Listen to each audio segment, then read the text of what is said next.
后来这个厝内闹市宠物猫狗，过年时啊，都要特别注意因的食食哦。若去食到人类的大鱼大肉来闹射，就麻烦了。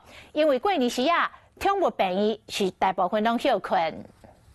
一只细只狗的拿后叼一支扁仔牌，加在兽医使用类似镜甲夹出来，才顺利救伊一命。骨头这一类没有办法消化的食物，可能会导致它卡在食道、卡在胃，甚至卡在肠道，那就会需要手术，利用手术的方式去把它取出来。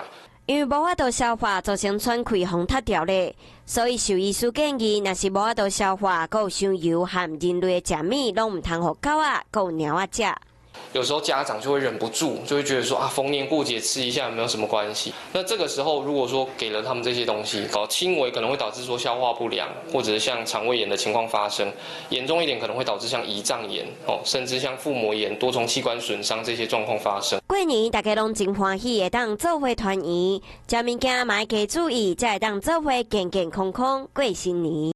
Hello， 大家好，我是乃瑜，要教给大家2个任务。第一个，华视新闻的脸书专页，你按赞了吗？